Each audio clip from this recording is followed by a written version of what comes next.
G'day legends. In this video, we're going to take a look at a compressor from a company called AIXDSP.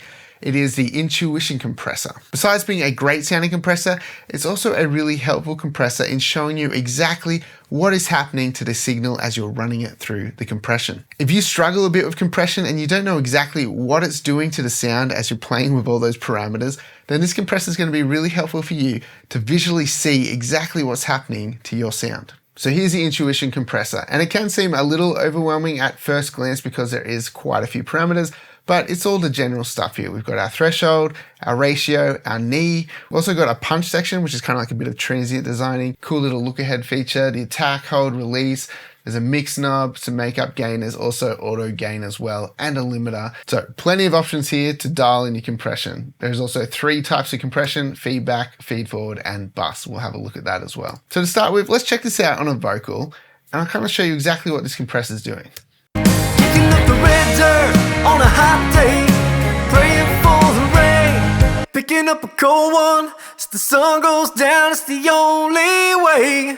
We can't beat the heat of the outback sun. We don't stop until the work is done. So you can hear it's doing a really good job at compressing this vocal, keeping it pretty level and helping it sit in the mix. Now the visual aspect of this plugin is what makes it really special, because we can see exactly what's happening with the gain reduction up the top here. And so if we click that show GR, show gain reduction, we can turn that off and on. So as I play with the threshold, you'll see the compression value change up here. Kicking up the red dirt on a hot day, praying for the rain. Picking up a cold one as the sun goes down, it's the only way. We can't beat the heat of the outback sun. So that can be helpful for seeing exactly how much compression is going on and where it's going on. So an interesting feature of this compressor is we can flick over to the O-scope. So we can play with the scale of what we're visually seeing here. So we can cram more information to it, we can make it bigger, you can play around with it until it looks the way you want it to. You can link these and then you can bring it all up and down. You can separate the pre and the post signal. It does get a little kind of like messy looking when you start splitting all that stuff up. I personally like the way it looks with everything over the top of it. You can see this lighter gray is our pre-signal and then the darker gray is our post. So with that in mind, let's have a look at what happens when I compress this really hard. We should still be able to see our pre-signal with all the nice transients and dynamics in it. And then this darker gray signal should become a lot more squashed. Kicking up the red dirt on a hot day, praying for the rain. Picking up a cold one as the sun goes down, it's the only way. So you can see that gray signal in the background is becoming more of just a thick line, but then our light gray shows us the original signal with all of the dynamics. So that's really helpful in showing you exactly what's happening to your audio signal. Now if we play with the knee, things get a little bit more aggressive. Kicking up the red dirt on a hot day, praying for the rain. Picking up a cold one as the sun goes down, it's the only way. That can sound really good if you want the compressor to react a little bit harder. Kicking up the red dirt on a hot day, praying for the rain.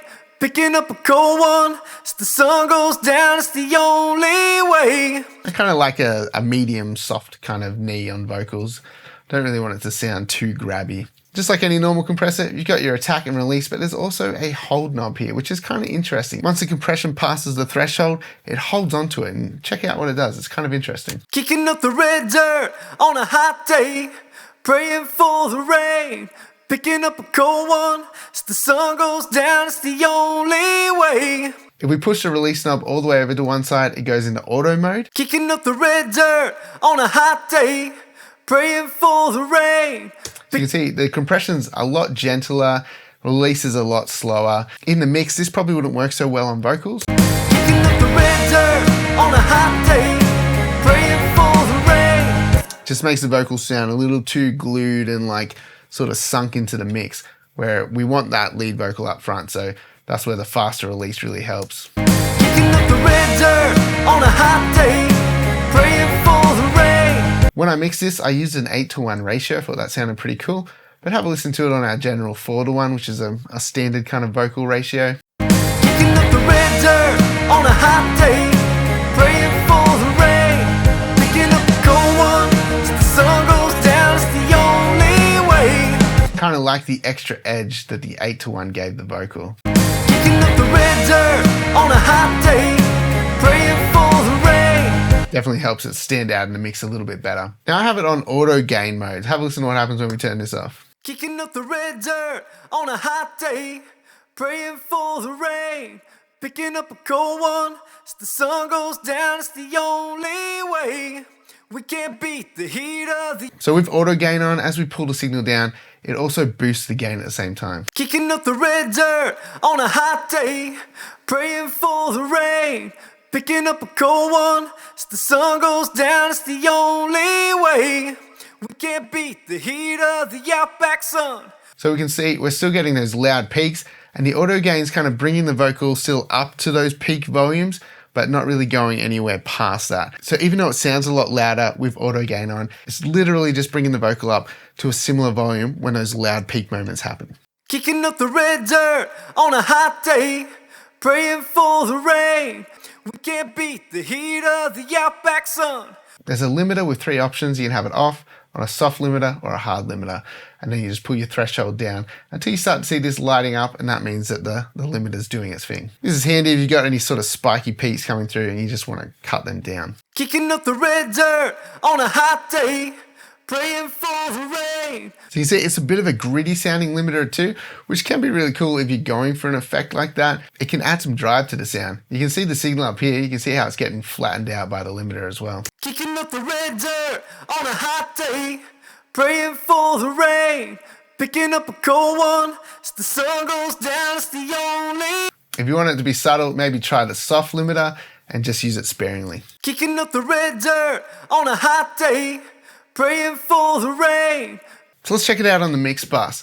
We're going to use the bus compressor mode as well, just to test this out and see what it sounds like. When it's in bus mode, the release is automatic, but you can still play it with your attack, and you can see only the attack knob is highlighted. I'm going to go over 2:1 ratio and just dial this in a bit. I'll show you what it sounds like.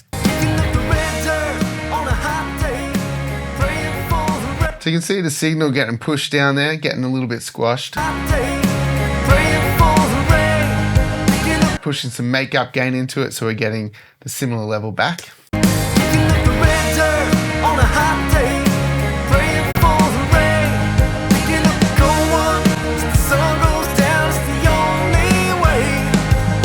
But you can hear that's just a too heavy of a setting, like it's really grabbing it and holding onto it too long and sort of just pushing the mix down. Okay, so have a listen to this setting. 3 millisecond attack, the auto release of the bus compression, just a tiny bit of compression happening, 2:1 ratio, and then just a tiny bit of makeup gain.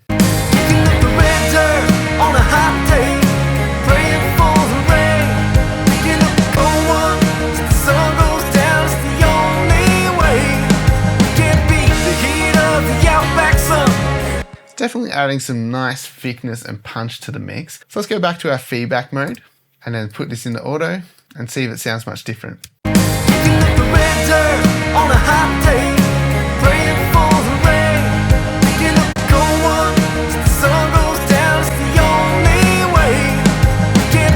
So I think that's a pretty good sound right there. I actually prefer the feedback mode a little bit better than the bus mode. It sounded a little bit more transparent and just glued the mix a little bit nicer to my ears. Let's see what feed forward sounds like. Do like a 10 millisecond attack, 1 millisecond release.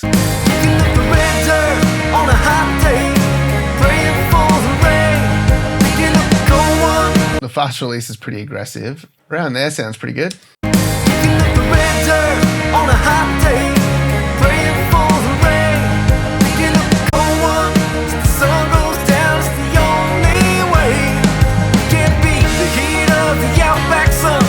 So the feed forward sounds a little bit grabbier, a little bit more aggressive compression style.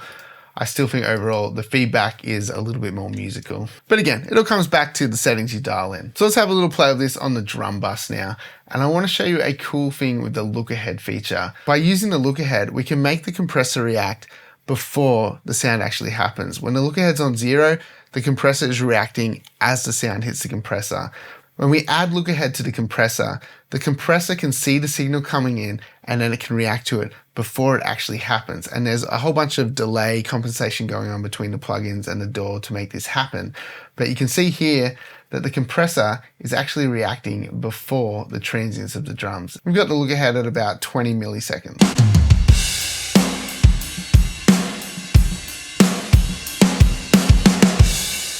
So you can hear when I pushed the look ahead back to 0, it got really punchy again. So it was letting the transient of the drum through. So if you want to kind of catch that transient, having a little bit of look ahead, even if we did like 5 milliseconds, we should be able to catch the transient.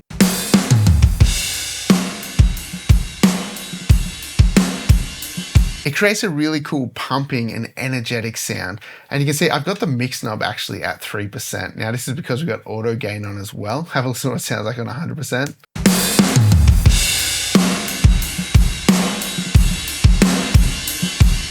So it's a really cool sound, and it's worth noting we're on the feed forward mode here, which again adds a little bit more grab and aggression to the sound.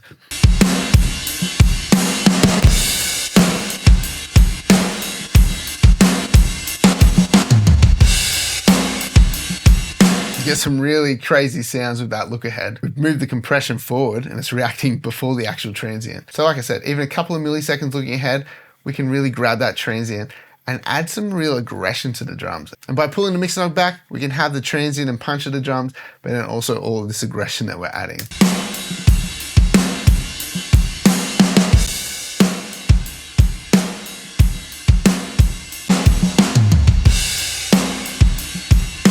Now let's just put the look ahead back to 0, maybe go to a feedback mode, put the mix right up again. And let's have a look at this punch mode. We can add more punch and transient to our sound. So let's check this out.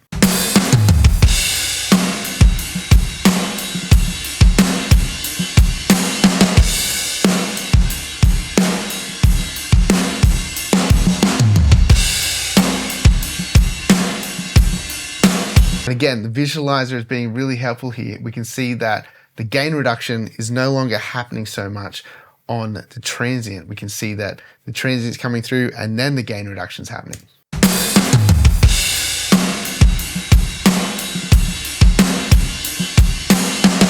So if you're a visual learner, that's really helpful to see, okay, when I've got the punch knob turned on, compression's happening a little bit later, 33.7 milliseconds later.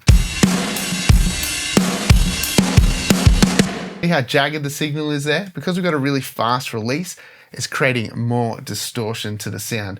Have a look at what happens as we slow the release down. It should start to look a little bit smoother.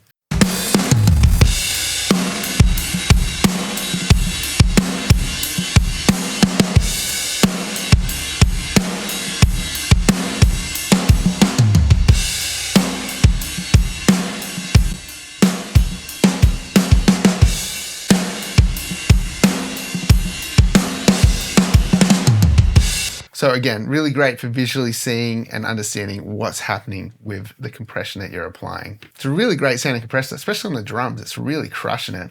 On the mix bus, definitely added some nice thickness and weight. And on vocals, worked really well at controlling the dynamic range and getting it to sit in the mix nicely. And it has everything you need to dial in gentle compression to fully in-your-face aggression. If you think this compressor looks cool and you want to give it a try, there will be a link in the description below. There is a demo you can download and you can try it out before deciding if you want to buy it. I hope you guys enjoyed this video, and if you did, make sure you hit that like button and subscribe to the channel. If you want to support this channel, there's some links in the description below. Maybe consider becoming a Patreon member or even visiting my website, checking out my range of drum samples and mixing courses. Anytime you need to buy gear online through Sweetwater, consider using my affiliate link below. Using that link doesn't cost you anything extra, but a small commission does come back to the channel, and that's a great way of showing your support. If you're interested in checking out my Trigger 2 sample pack, then check out this next video coming up.